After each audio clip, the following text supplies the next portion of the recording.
أنفسنا ومن سيئات أعمالنا من يهده الله فلا مضل له ومن يضلل فلا هادي له أشهد أن لا إله إلا الله وأشهد أن محمدا رسول الله اللهم صل على محمد وعلى آله وصحبه ومن تبعهم بإحسان إلى يوم الدين يا أيها الذين آمنوا اتقوا الله حق تقاته ولا تموتن إلا وأنتم مسلمون.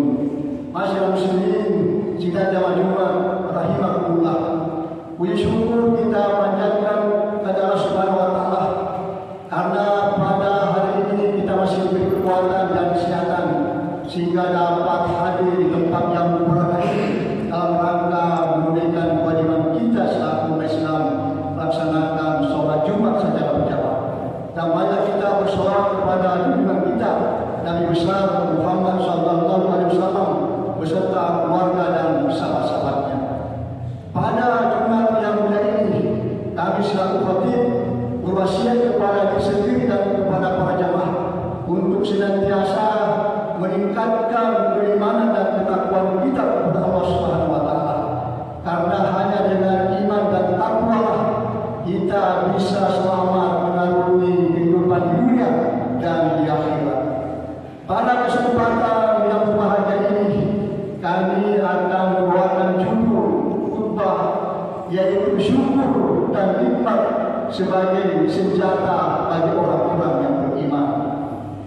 Pada perjalanan hidup kita ini tidaklah selamanya berjalan dengan mulus, tetapi kadangkala dihadapi dengan rintangan, jalan yang berliku, berbelok, menukik dan menanjak. Kadangkala dalam perjalanan itu kita istilah sejenak untuk melepas dahaga atau mengumpulkan tenaga untuk kembali berjalan kembali. Di dalam fenomena kehidupan seperti itu ada senang dan ada susah, maka Allah Subhanahu wa taala telah memberikan senjata bagi orang-orang yang beriman yaitu syukur dan sabar. Syukur dan sabar ini ibarat dua sayap pada seekor burung. Dengan kedua sayap itu burung bisa terbang tinggi mencapai cita-citanya.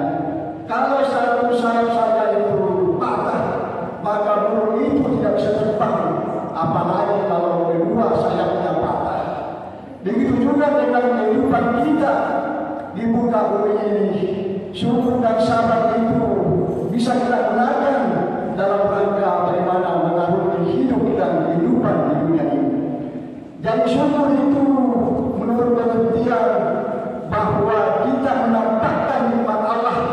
Ini menampakkan nikmat Allah yang telah diberikan, kemudian menjalankan nikmat itu sesuai dengan peruntukannya atau petunjuk Allah dan menyebut pemberinya.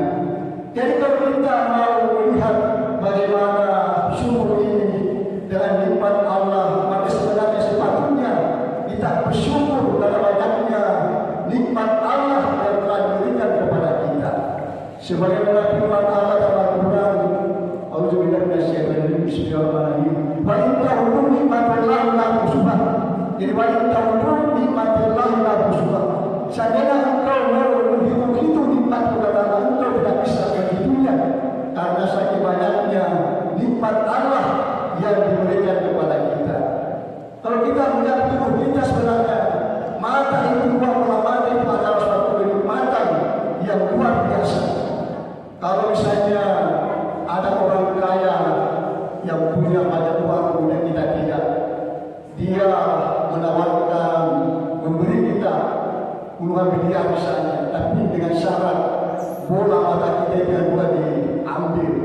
Ya tentu kita tidak mau, karena itu apa yang kita menggunakan dalam kehidupan dunia ini bukan lain kalau telinga, hidung, jantung dan lain sebagainya.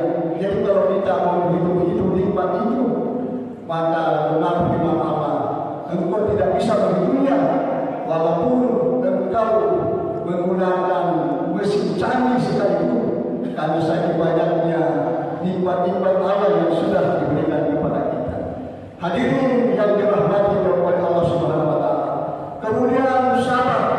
Sabar itu kalau kita ditimpa musibah,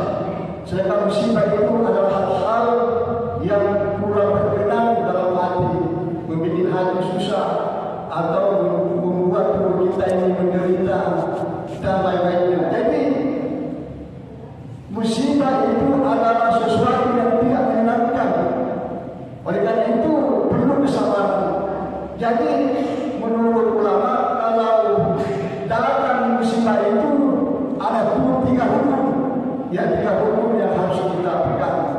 Pada saat musibah itu awal datangnya, itu bukan pada saat misalnya nanti besok usaha atau usaha, tapi pukulan pertama datangnya musibah itu ya harus kita sama dengan tiga hukum tadi. Jadi kalau musibah datang, kita harus melakukan hati kita bahwa itu adalah takdir Allah Subhanahu wa Ta'ala. Itu takdir. Kemudian yang kedua, mulut tidak menggerutu, mengumpat, mencaci dan sebagainya. Kemudian tangan dan kaki, tangan tidak memukul, kemudian kaki tidak menendang dan sebagainya. Jadi pada saat datangnya musibah, maka itu yang harus kita tanamkan. Bukan berarti nanti besok baru usaha, tapi pada saat datangnya musibah itulah yang harus kita tanamkan. Jadi sebagaimana firman Allah dalam Al-Quran surat Al-Hadid ayat 23, 22 dan 23. Auzubillahi minasyaitonirrajim. Bismillahirrahmanirrahim.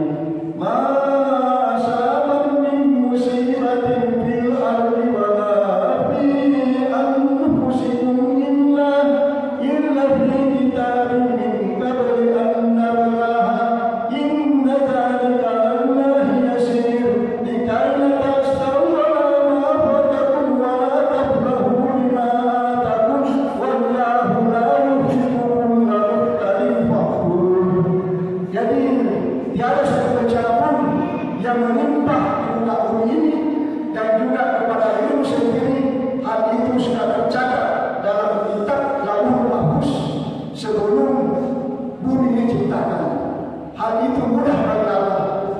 Jadi segala sesuatu musibah yang terjadi di muka bumi ini, berupa bumi, tanah longsor dan sebagainya, dan juga kepada takdir-takdir manusia 50.000 tahun sebelumnya itu sudah tercatat dalam kitab Lauhul Mahfuz, dan itu mudah bagi Allah. Kemudian tadi ayat berikutnya Allah menerangkan bahwa hal itu kami terangkan supaya kamu tidak berduka cita atau bersedih terhadap apa yang menimpamu, apa yang menimpa-mu, dan jangan engkau terlalu bergembira terhadap apa yang diberikannya kepadamu. Jadi kalau ada musibah, itu sudah takdir dan memang sudah 50.000 tahun yang lampau sebelum dibentuknya bumi oleh Allah, itu sudah tercatat dalam kitab Lauhul Mahfuz. Oleh karena itu Allah berfirman, jangan bersedih karena memang itu takdirmu sudah tercatat dalam kitab Lauhul Mahfuz. Kemudian jangan juga terlalu bergembira. Jadi mungkin terlalu bergembira, bisa bergembira, jangan terlalu bergembira dengan nikmat yang telah diberikannya kepadamu, karena Allah tidak menyukai orang-orang yang sombong lagi membanggakan diri. Jadi sini sebenarnya kalau ada nikmat, ada rezeki, yang tidak perlu terlalu bergembira, karena bisa saja jatuh kepada kesombongan dan membanggakan diri. Karena itu bukan engkau punya usaha sendiri. Kalau engkau berusaha tapi Allah tidak mengizinkan, ya tidak bisa apa-apa. Karena banyak juga orang yang bersusah payah bekerja, mati tulang siang dan malam, tapi dia tidak mendapatkan apa. Tapi ada juga yang tidak bekerja kelihatan santai, tapi ya luar biasa rezekinya. Dan itu semua ya datang dari Allah Subhanahu wa Ta'ala. Oleh karena itu, mari kita selalu umat yang beriman, orang yang beriman, kalau ada kenikmatan kita bersyukur, dan kalau ada musibah kita sabar. Sabar ini sebenarnya tidak ada batasnya. Jadi tidak ada batasnya sabar ini. Jadi sabar itu tidak ada batasnya. Jadi sabar kalau ada mengatakan bahwa saya hilang kesabaran saya karena mungkin sudah penderitaannya atau tekanannya luar biasa, sehingga mengatakan sudah hilang kesabarannya. Padahal sabar itu tidak ada batasnya. Kenapa tidak ada batasnya? Ya karena juga pahalanya tanpa batas. Jadi orang yang bersabar itu ya itu yang dikasihkan oleh Allah Subhanahu wa Ta'ala. Oleh karena itu banyak kita menjadikan diri kita bahwa ada bersyukur bahwa ada nikmat dan bersabar bahwa ada musibah. Saya kira demikian dalam sudah sampaikan. Walakalori walaupun bil Quran haji walaupun ayat Ibrahim jumlah ayat wajib dari innahu ghafurur rahim.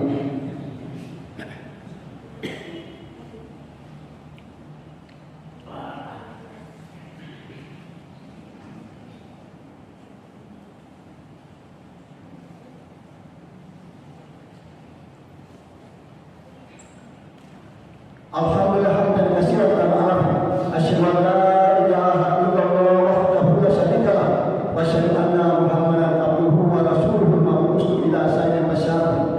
Allahumma shalli ala Muhammad wa ali Muhammad kama shallaita ala Ibrahim wa ali Ibrahim wa barik ala Muhammad wa ali Muhammad kama barakta ala Ibrahim wa ali Ibrahim fil alamin innaka Hamidum Majid. Amma ba'd fa ya ibadallah usikum wa ya taqwallaha wa taqullaha ta'ala. Qala Allah ta'ala fil Qur'an al-Azim inna Allaha wa malaikatahu yusalluna 'alan nabi ya ayyuhallazina amanu sallu 'alaihi wa sallimu taslima. Allahumma shalli ala Muhammad wa ali Muhammad. Hadirin yang dirahmati oleh Allah Subhanahu wa taala. Jadi kalau ada musibah, jadi ada dua respon manusia menghadapi musibah. Yang pertama, dia menyalahkan musibah itu, kemudian mencari kambing hitam, siapa penyebabnya, kenapa seperti ini, dan lain sebagainya. Hatinya tidak senang karena selalu mencari kambing hitam. Kalau dia berkutat seperti itu, pikirannya seperti itu, maka dia bisa menjadi stres. Stres yang berkepanjangan akan melahirkan depresi. Depresi yang berkepanjangan mengakibatkan orang itu bisa dibawa ke rumah sakit jiwa. Respon yang kedua adalah orang-orang yang sabar. Kalau dapat musibah, dia tanamkan dalam dirinya bahwa ini adalah suatu takdir dan tidak bisa dielakkan, dan ini adalah ketentuan Allah Subhanahu wa taala. Dia mencari hikmah di balik musibah itu. Dia bukan mencari kesalahan, tetapi mencari hikmah di balik musibah itu dan yakin terhadap ketentuan Allah bahwa inilah yang terbaik dari Allah untuk dirinya, sehingga dia tidak stres dan bahkan bisa bahagia